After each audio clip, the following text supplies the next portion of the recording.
Hollywood Anderson. Hollywood Anderson. Yeah, I don't know if they got that right, but they told me to come in here and just... What are you going to sing today? It's an original called My Best Friend. I wrote about a girl I went to college with and fell madly for. I don't know, I was in love with her. Let's hear it.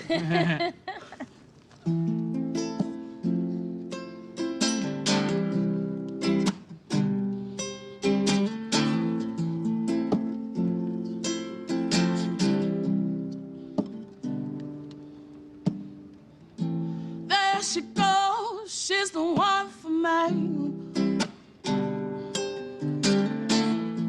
We got the kind of love that a blind man can say.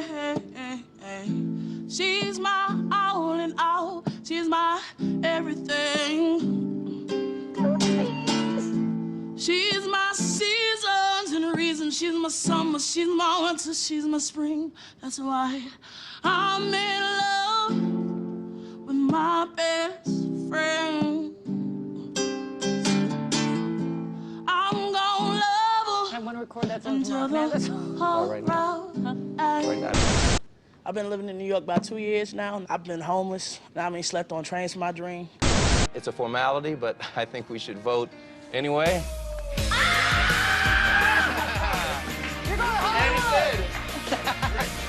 Yeah. Right on. Congratulations. That was beautiful. Good job. Don't cry, because I'm going to cry. Stop it. Stop it. Oh. You did it. Oh, no. Yeah, thank y'all. It's so good, baby. Thank you. So good. Oh, man. Great job. Oh, man. Thank y'all so much. Oh, in New York City, yeah, I got a thing for a girl on the other side of the world. There is a girl. She shines bright like a diamond, but she's polished like a southern. She's the moon in my night sky. She's the perfect beginning to my day. She's my God's perfect sunrise. That's why I told her you are the one. Sleepless.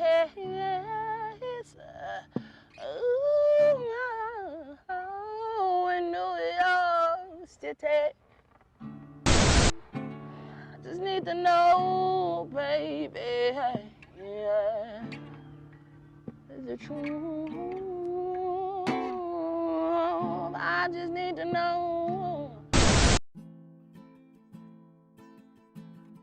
Hello, my name is Christina Collins, and I'm here with Hollywood Anderson. How are you doing today? I'm good. How are you doing? I'm doing wonderful. So tell our viewers a little bit about yourself. I was born in Orlando, Florida, on a Friday night, '92. That's a fun fact. But yeah, man, I make music. I act. I'm an aspiring creative director. I produce music. I write songs. I do all things music, essentially. And I live life. I try to, you know what I mean, be a natural resource and give the folks, be in my music, in my creative outputs. What age did you start dabbling into music? I mean, everybody who grows up in the South at some point in time has been in a choir at church. Like if you weren't in a choir at church, you're just straight up running the streets. I think that's something. Oh no! Nah, I'm messing with you. But yeah. So I say since I was like a little kid, I've always been around music. I didn't start doing music till I think I didn't start messing around. First, I started rapping a lot, and that was when I was like 15 with some friends of mine at a local coffee shop. Did you like have a journal? I know like a lot of people that write raps have like their own journal, that they write their songs and raps and just off the top of your head. It was just always off the top of the cooler. Oh my goodness. Most of my songs get written that way. Almost all of my songs have been written from straight up. Just right off the top of your head. Yeah. Where do you draw inspiration from? I draw inspiration from people who open doors like that in the middle of interviews.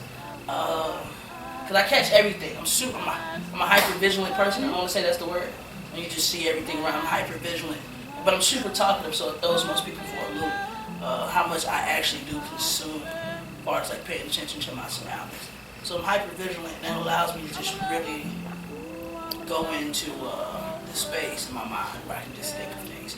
And it's best when I'm extremely comfortable. That's normally when it gets really crazy, because, and not so much like what I'll say or was that like too raunchy or was this too like that or was this what was. It's then you get me like running you complete my train of thought coming out with no filter, and that's when it gets really good. And that's how I write a lot of my songs. I was about to say, yeah, you must have very thin of a filter to come up with. Oh goodness. Yeah. It's a very non-existent thing, that filter part, and it's a blessing and a curse, man. But it's been a big blessing to me in my career to this point for sure. So how did you find yourself in New York? Man, I've been living on my own, or like just technically homeless. I've been living on my own and homeless technically since I was like 16, 15, 16, something like that. And what happened was, you know what I mean, Uche Bird, who was an Aggie, Uche went to my church back home in Orlando and found out some of what was going on. And you know what I mean, let me come stay with him or whatever.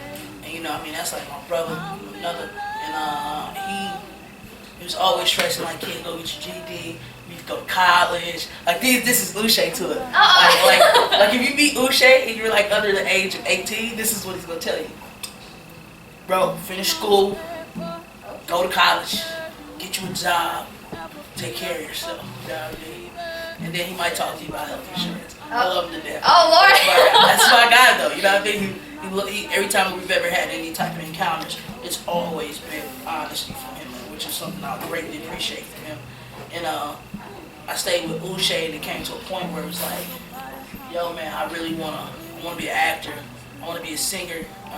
Like I wanna be a creative. Like I feel like I got something to do. And so I left Uche's. I had to be like 16, 17. Yeah, I moved to South Florida. My older cousin Joe, and Joe was on the same thing Uche was, education, college. And my thing was like, yo, Miami is like supposed to be like where all the music is happening. Yeah. So going down there was just like, you know what I mean, it was cool because I got to perform a lot. It's a school called Nova Southeastern University. Okay. If I'm not mistaken, right down there in Davie, Florida. And I was singing, doing a lot of stuff around that school. Like I knew a lot of people went to school there because my older cousin and his wife was a PhD student. So I was always around the campus, like hanging out with people and just trying to learn from folks. Cause I don't like school, but I do like learning. It's really weird. It's kind of a contradiction in itself. But for me, I like learning from people who know. Like if you know, I can learn from you, because if you know, that means you applied the given knowledge. And if you can apply given knowledge, for me, that's better than any book. That means you can tell me like, yo, you do this and then you go do that. This is the end result. Not because I read it, because I applied it and I made it work for myself. And so living down there, I got into like hosting like these little shows and stuff, and just being like a character. And that got to a point where I was like, this isn't gonna make me break. This isn't gonna make me pop. So I need to do something that's gonna make me break, make me pop. And I always remember people in Orlando telling me, yo man, you want to be famous, you gotta go to New York City. Never forget, I sung for Dwight Howard in my godfather's barbershop. And he said, man, you got a different voice. Like you could be on Broadway. You gotta go to New York City. I'll never forget that joy. This is like the year right before he left the Magic. I'll never forget this. We like in the summertime, just sitting in the shop. And I was like, okay, cool. You know, I should. And I thought it was a joke at that point. And then oddly enough, a year and a half later, 2 years later, I found myself, you know what I mean, on an airplane, making my way to New York. You know what I mean? I was in Miami. I'll never forget it. I got to New York on May 3rd. May 1st, I got on the Amtrak. I went to Orlando. I hung out with my friends and people who I knew, and everybody who I knew coming up. And I told everybody, I said, yo man, I'm going to New York City, man. Like, make this happen. This right here ain't for me. Like, I gotta do something different, man. And they were like, yo, everything was supposed to be cool. I was like, yeah. At the time, my older brother's dad told me I could stay with him or whatever, like if I ever needed to come up to New York. And so I hit him up, and that was my initial plan. And so when I got there, I spent the whole weekend in Orlando, whatever. Flew out, got there May 3rd. I got there in the middle of the day. I called him, this dude backed off of his offer, so Oh no. So I had like two choices really. I could stay in New York and just try to figure this out, or I could like be like, oh man, hey, yo. Let me make my way back down to Florida. I don't gotta take no plane. I can take a bus. I can do a bus. I don't like buses. Take the mega bus down there. Well, this Ford Megabus was popular. Let me tell you about it. It was like, I've been living in New York almost 5 years, so like Megabus might have been a thing, but it wasn't like, now everybody knows about like Megabus, Boat Bus. Yeah, I took it for the first time in May, and I was like, oh, it's not so bad. Like, it's not that bad until you're going like a short trip from like New York to DC. It's like, yeah, it's ridiculous then. Yeah. I'm good. But I'll never forget, and I was just like, I hit up somebody who I met when I was like a teenager in Orlando, this cat Jason, who was a gay dude. I didn't know he was gay because he wasn't super flamboyant. He wasn't like, it wasn't the stereotypical, because when you grow up in the South, they paint a picture of people that's not progressive, it's not realistic, it's just this narrow-minded. I'm scared of people who live life differently than me, make different choices than myself. And I'll never forget, Jason told me, he talked to me one day we were having a conversation, he talked to me about being homeless as a kid when his family, having issues with his family, and he was telling me like New York City has a shelter system. So the first thing I did was I got on Facebook and I messaged Jason. I said, yo bro, like I'm in New York, I don't got nowhere to go. Like what am I supposed to do? He said, you gotta go to a shelter. I said, I don't know nothing about that. So he said, listen, I'm gonna give you the name of some shelters. And you just hit them up and see what's up. And I ended up at Bellevue's men's shelter. Now if anybody familiar with New York City know how that shelter game works. Yeah. Bellevue is, it's insane. That's the same. Wow. It's like this you see in a movie. It's that. And everything else. And like totally above. So I went down there. First of all, I had like all these clothes. I had just before I moved up there, I bought so much clothes because I was gonna go up there and look for like an internship, working with somebody doing something creative and trying to audition. That was like my big goal. So I bought all these clothes in these huge suitcases. And from that point of like, yo, we gotta go to the shelter, life instantaneously flipped for me. And that whole day became a thing of a whole lesson about humility, about how to share when you have nothing, about how to like, you know what I mean, just Humble literally, yourself. humble yourself and mind over matter. Because if you're from somewhere where you don't walk, you're not necessarily like active. Walk through the streets of New York City ain't no joke, man. Like, It's not. Those blocks add up. 20 blocks make a mile. You can walk 20 blocks with the swiftness and not even catch it. Yep. And then you're like, oh my God, my feet hurt. You sit down and you're like, oh, hold on, I can't get back up.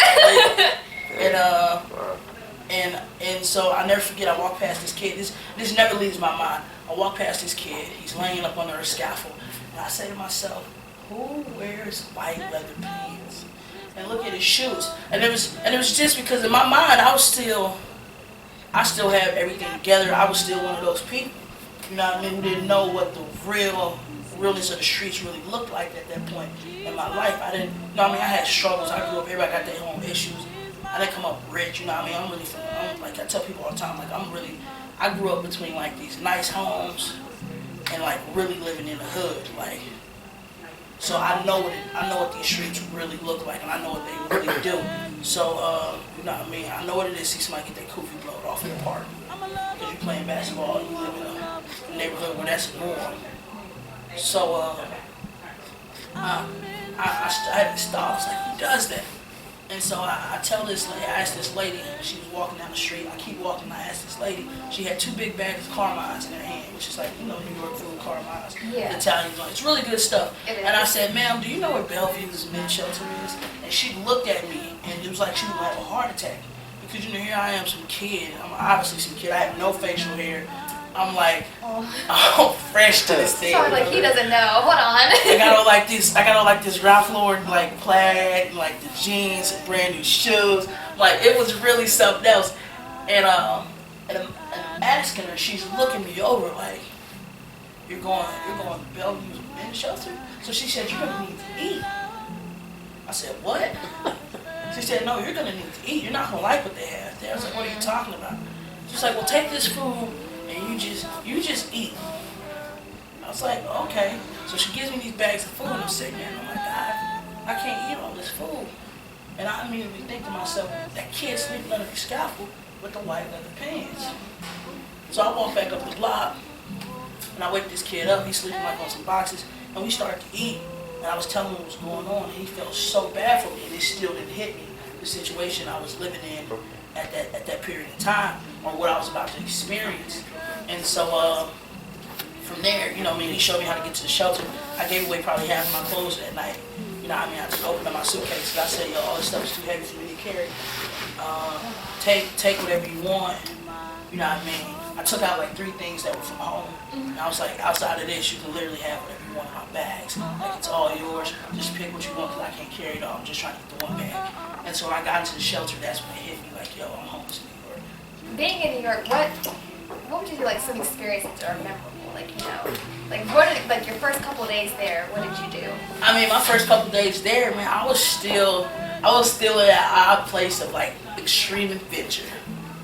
Like I feast and live to like have adventures. Like I'll get on a plane, I go to a city I've never been to, and I'll just figure it out. Like even with this trip, you know, Uche was like, yo, I'm going to the greatest homecoming on earth. Y'all call it Jiho out Oh, here? yep. Jiho. Jiho. And for me, what's odd about it is I've never had a real introduction to the African American faces. Like I don't, because when you're on Fox, not a lot of black people watching Fox for whatever reasons. I'm not going out any of the obvious ones, but we just don't watch Fox. You know what I mean? Yeah. Yeah. Ain't no shade against Fox, and Fox has done amazing things for black people. But a lot of us don't just sit up and watch Fox television program. Yeah. And not only that, but you know, Jimmy Fallon, I did that, and he has a really broad, you know, reach of viewership. You know what I mean? And everything, it's more blanket commercial stuff, where it seems most people of color want to watch things that are directed more towards them, that are more in touch with our culture as black people in America. And so, when he told me, I've always known A&T since I've known Uche. I mean, A&T is the mecca of black education. You know what I mean? If I talk to anybody who's an educator about A&T, same thing. They say the same exact thing. So, when I finally, one of my greatest experiences in New York would have to be, you know what I mean, my first time sitting in my shelter bed, looking out the window, and thinking about everything that happened to me in life prior. And I'm looking out my window. I was staying on the 7th floor of the Bellevue shelter, in the far west room, which was like this massive room. It had like 8 beds in it, 9 beds in the room. It was like all this. I had like a Muslim brother sleeping here. I had a dude smoking God knows what, sleeping there. I got a guy who's fresh out of jail right here. You know what I mean? This dude, his wife hates him. They're divorced now, so now he's in here with put him out. He put him out. She put him out. I mean, and you can't make this. You got a nigga here selling snacks. Like, Oh, the Lord. worst. You got another dude selling cigarettes. Like, I didn't know this was like a real way of living for people.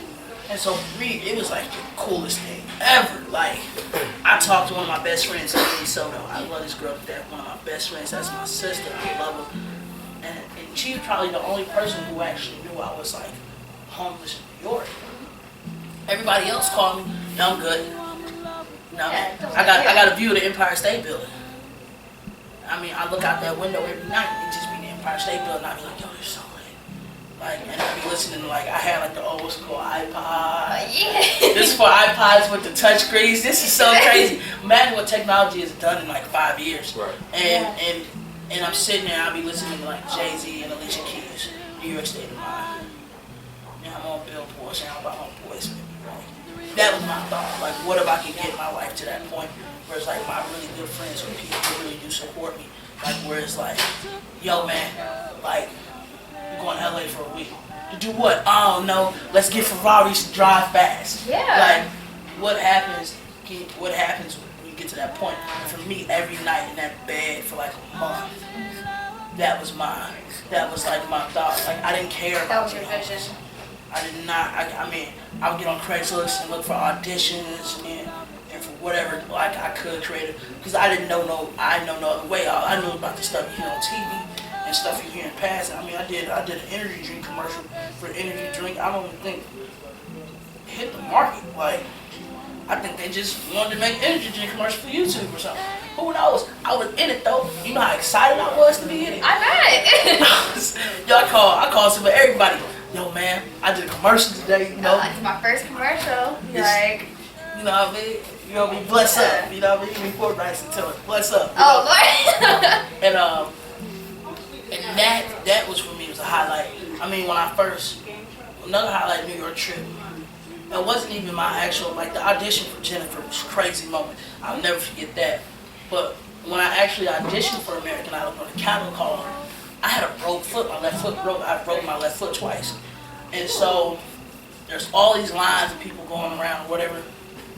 And all these lines of people going around, and they had one line for people who were like handicapped or special needs, or you injured or you hurt. So I put that line. No shame. I'm like, hey yo, this thing here don't work too good. And I never forget when I sung my initial audition. When I did my initial thing, I sung my song, and the lady who was doing the yay or nay, because you know what I mean, they tell you go this way, they tell you go that way. And if you go like, if you went to her left, they cut your band, and that was it. Your dream over. Down the tubes with the swiftness. And if they tell you go to her right, it's like, okay, they take like these little pictures, and they let you know like you're gonna come back and you audition the next day, but for like all the showrunners and producers. So yeah. And when I sang my best friend, this lady had like the hugest engagement ring I ever seen in my life up to that point. Obviously, she's out in LA living life. Yes. And I'm just in complete shock of her response because she almost like She was taken aback. and it wasn't like a normal like and I've gotten all kind of you know what I mean I've had people cry like on train platforms. Like the response to that song has always been crazy. But to have somebody who's sitting there listening, they travel the country. At that point, they had been to 5 cities or 6 cities or whatever. To have somebody at that point in the process just be like, whoa, like what just happened? Knocked the breath out of me. That for me was a big moment because, you know what I mean, I looked like I lived in the streets, you know what I mean? I had a free haircut. You know what I mean, jeans were crazy, shirt was just dingy, like one of the freshest dudes that day. You know, I was fresh as fresh could be if he was homeless. And when she responded that way to my music, that's for me, that was probably one of the biggest affirmations in my life. Like having J-Lo cry was one thing, but having this woman who sits up, because what people don't realize is Jen and them might not listen to 5, 10,000, 20,000 people sing. These people will hear 5,000, 10,000. I wish I just crashed the interview. People sing, and that for me was probably the biggest moment of affirmation at that point in my life for what it is that I do as an artist. Yeah. What was your experience like? It was fun, man. Oh man, it was fun. Is it everything like you see on the show, or is more to it? I ain't really at liberty to speak about what you see on the show. But what I will say, edits aside, man, it was a blessing. What was cool for me was because my best friend, who's my right hand man, Greg, he's a videographer. I have such respect for people who do videography like that, like who actually like, yo, I'm like, I gotta frame this shot this way, because that's my best friend that he follows me around with the camera all the time. And so for me, the people who I really like made it my mission to like make a smile and like just be really cool with were everybody like from the production team that was shooting, the guy with the boom, the guy with the ragtail, like everybody. I was like, yo, how y'all? Every day I come and say, yo, y'all good? Like, That's you know what I mean? great. And so that part was dope. And then all the relationships I made with different creatives on the show, from Jelly Joseph, who's was like my sister. She's the one who got me on Jimmy Fallon. My boy David Oliver Willis. He was just in New York playing the Rolex Horse Show. We were doing that. That was fun. You know what I mean? Naja Lewis, who's an amazing jazz vocalist, jazz guitar player. I mean, she's a straight up gift from God. Like, she might be one of the illest vocal talents I've ever met in my life. You know what I mean? Nick Fradiani, who won, he was such a cool dude. You know what I mean? And his dad, Nick Fradiani Sr., amazing guy. Sal, Big Sal, who's on America's Got Talent, came in like third place, fourth place, something like that. Those people, Jax, meeting those people, Rayvon Owen, like, and being able to channel like all these different people that I met, it was so cool because you get to see where you stack up against those who want to do what you do, whether it's in your lane or another lane. That for me was dope because my thing is, I tell everybody, my job ain't to be a better vocalist than you. I'm not trying to be a better guitar player than you. It's to make a more realistic connection between myself and whoever's listening to my music. And that's where my competitive edge comes in because I know I have no filter and I have no boundaries. So for me, my comfortability is being self with people because that's what people want. People don't want no, you know what I mean? I got a PR guy and a stylist and this is my look. Nobody wants the... This is what I'm being sold as. Nobody wants that. Everybody wants the real thing. Nobody wants the plastic covering of people that makes it look a little better. Yeah, for sure. I mean, I never forget, my favorite moment is, most people don't know this, I cried and Ricky Meyer hugged me. It was like the most beautiful moment. This is the most beautiful moment of my life. I was like in a rehearsal and I was like trying to get this song to come out right. And it just really, because I knew what that moment could mean. And Ricky just walked up and hugged me. He was like, dude, man, you're just a beautiful spirit. This is God who's worked with everybody from like Jay Leno, like, and everybody that came through his show to like MJ and Whitney Houston. And for a guy like that to be like, yo, you're an amazing talent.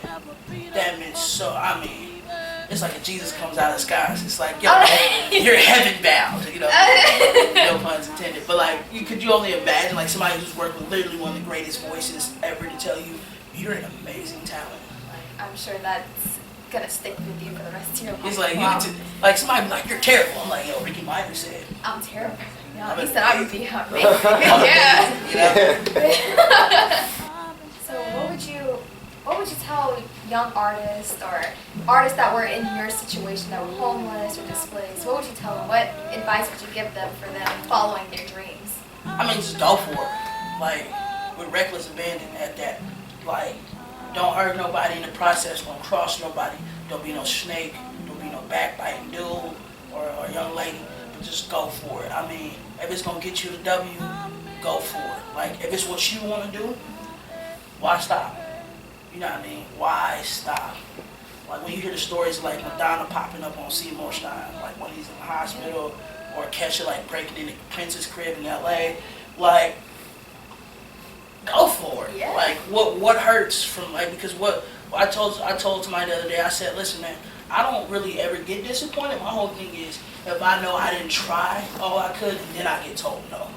If I try all I can and I get told no, hey, I'm cool with that. Like, it just truly wasn't for you, and for that individual or that entity that tells me no, yo, lost my game, let's keep it moving. Because when I shoot up and you like, yo, what's the word, like, can we, and I hit you with the no or seven figures, what can you say to that? You can't say nothing because when I approached you, you played me. It's very true. So I'm not going to play you, I'm just going to ask you for a check. Right. Yep. Right. Yeah. So I tell them, go for it, reckless abandon. Don't let nobody tell you you can't do it. I mean, and with music, it's all a conviction thing. Like JJ Fish, I don't know. Dude's got conviction, and people love him. Who's another one who just ain't that great? But they just, like, you know, there's so many cats on the internet who just aren't. The girl was on it, it's Friday, it's Friday. But look at all her viewers, though. Yeah, man. They like, she's happy about Friday, I'm happy about Friday, I can connect. Hey. Conviction sells a record. Like, you know what I mean? Like the word God sells the Bible. That's real talk. That's real talk. That is. So stay convicted, go for it, reckless abandon, don't hurt nobody. Don't do nothing wrong, because you don't know who you're going to run into again. Now, dude, in the music business, they might leave one ship and end up on the next one. And then you might end up leaving one ship and need to go to the next one. You can't go because you did something crazy or stupid. So for our viewers and your fans, what have you been working on lately? I'm working on a new album right now. And I finally got the title. So we're nailed down, and we're pretty much going to be probably rolling with the Trapped in the Beautiful Chaos. And it's about me writing all these records. You know what I mean? And it's me exposing myself with an extreme level of honesty from like the things I did prior to American Idol while living in the streets. Like the ways I had to make money and like survive. To me, just talking about like how life ain't fair, how I make this record. My aunt passed away. I ended up in the studio shortly thereafter, and I penned this record that's just, I think, my most honest outing ever as a writer or a creator. You know what I mean? Was just being able to really go into a studio and just say, hey man, I got a brother on the pills, he loses his mind. Sometimes he loses his mind. My mama don't know why he loses his mind, but I pray to God like, Lord, let him keep it. And then the second half of the record opens up to I had a cousin, got a mama died from cancer. Never met his daddy, goddamn. But that's, you can't pay somebody, you can't force somebody to be that honest. You know what I mean? I'm a big fan of Amy Winehouse. Big fan of, like, I watch her doc. I watch Amy all the time. Matter of fact, I watched it on Playing Over Here again. I probably watched it like 10 times. But her honesty with her lyrics is something that, shout out to the guy with the nice striped polo. And her honesty within those records is really something that spoke to me. You know what I mean? As an older person, like I mean, like I'm super old, but like when Amy Winehouse was out, I didn't get it, and now that I've lived life and I've been through some crazy things, right, I'm super aware of what she was going through, and not that I necessarily had the same struggles as her, but that taste of honesty she had, that for me speaks volumes. So this next project will be that. This next project will truly be that. Nah, man, got a record that we working on, and that record's called Donnie West. Oddly enough, I decided to title that Donnie West because for one of the people I looked up to creatively is Kanye West, and 808s and Heartbreaks is one of his most honest albums. Right. Oh yeah, I definitely agree with that. So yeah, they're trapped in the beautiful chaos. That thing's gonna be amazing. You know what I mean? I just played it for Bradley Theodore, who's a huge painter. You know, our creative director out in New York City. You know, he does all the animal tour stuff around New York. So if you're ever in Soho, you see like those colorful skulls. Yeah. That's Bradley's work. And even like sitting out with him and letting him digest the music and spit it back at me, it's a beautiful thing. And the documentary we're working on, that's that's gonna be fun as well. All right. So where can our viewers and our fans, where can they follow you on Instagram, Snapchat? Follow me on Instagram, Hollywood Anderson, Snapchat, Hollywood NY. Follow me on the Snap. My Snap is lit, I guess, Twitter, just type in Hollywood Anderson. Facebook, like the page. You can buy all my music. I do everything digitally because I'm a millennial. There's nothing wrong with that. So that's right. Whatever your platform of buying music is, please buy. I always stress buying. Streaming's cool, but buying's way better. It really shows love to the artist that you'll buy and spend $10, you know what I mean, and not just play my song a million times and I make like 3 cents. Yeah. So please buy some records, support the art. Not just me, but whoever you like. That is a message from me to all consumers. Well, I'm Christina Collins with WNAA 90.1 FM here with Hollywood Anderson. And to close out, we would love for you to play a song. Play a song. I got you.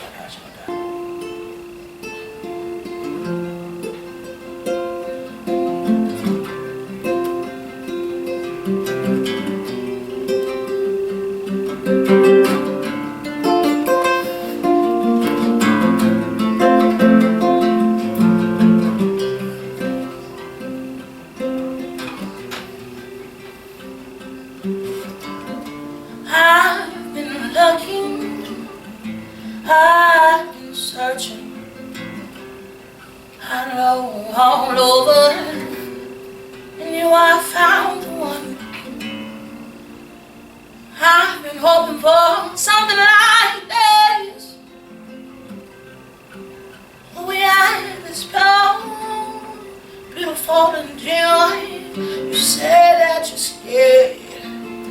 It just means that you care. Girl, don't be be surprised. I feel the same way as you. I say, oh, oh, oh, oh, oh, oh, oh, oh. I just wanna love you, my body and soul. I say, oh, oh, oh, oh, oh, oh, oh, oh. I just wanna love you, my body and soul. You've been hurt a million times and told a million lies. Girl, I promise to tell you a million and one truths. You ain't never met one so nice. I'm just a country boy, right?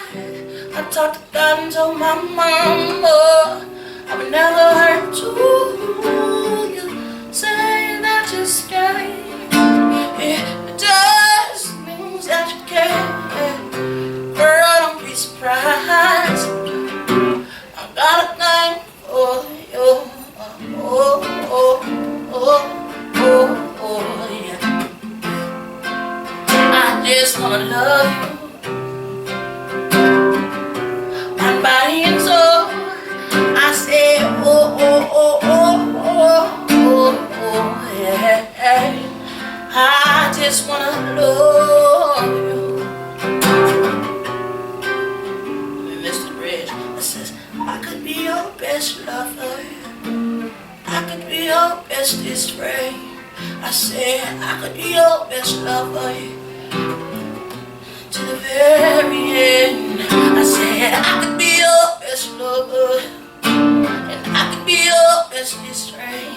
I could be your bestest lover to let me love you over and over again. I say, oh, oh, oh, oh, oh. Yes, oh, oh, oh, oh, oh. I just wanna love you, my body and soul. I say, oh,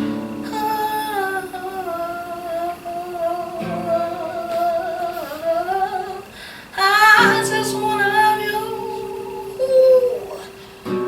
my body and soul.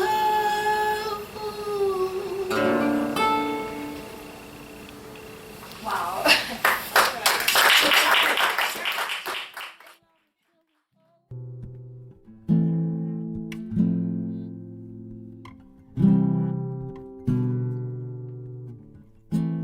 There she goes, she's the one for me. We got the kind of love that a blind man can see. She's my all in all, and she's my everything. She's my seasons and my reason. She's my summer, she's my winter, she's my spring. That's why I'm in love with my best friend. I'm a lover, ooh, I'm a lover till the whole world